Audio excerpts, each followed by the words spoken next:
La lutte contre les spoliateurs de biens de l'État s'est durcie face aux occupations illégales des concessions publiques. Le ministre d'État en charge de la justice, Guillaume Gueffa, renforce la riposte avec son homologue des affaires sociales. Il veut faire respecter les droits de l'État et accélérer les réformes pour mieux protéger les patrimoines publics.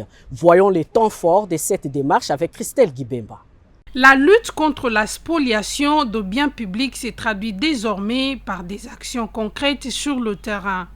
Reçu par le ministre des Affaires sociales, F. Bazaïba, le ministre d'État, Guillaume Gueffa, a examiné les dossiers de la concession de ces ministères situés dans la commune de Lumété, occupés illégalement par deux tierces pendant près de 5 ans. Une situation constatée lors d'une mission d'inspection de la ministre qui a conduit les 2 membres du gouvernement à coordonner la riposte de l'État pour rétablir ces ministères dans ses droits. À cette occasion, le patron de la justice congolaise a réaffirmé sa politique de tolérance zéro contre les spoliateurs. Guillaume Gueffa a également rappelé que la suppression progressive du système dit folio au cœur de la réforme foncière engagée vise à mettre fin à la fraude documentaire et à renforcer la sécurité juridique de biens publics et privés.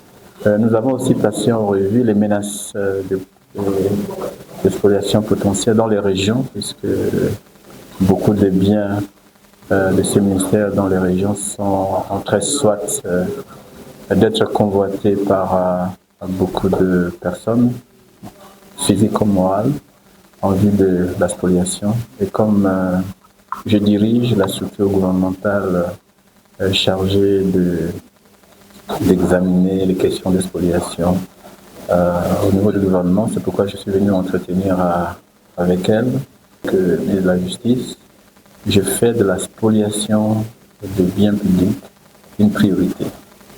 Et ça veut dire que nous pourrions éventuellement utiliser des mécanismes judiciaires pour que l'État soit rétabli dans ses droits. Et j'ai commencé déjà à donner des injonctions,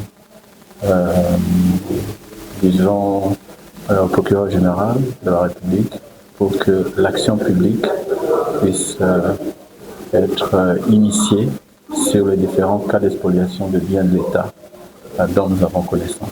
Voilà. Par cette action concertée, le ministère de la Justice et des Affaires sociales réaffirme leur volonté de protéger durablement les patrimoines de l'État et de faire respecter la loi.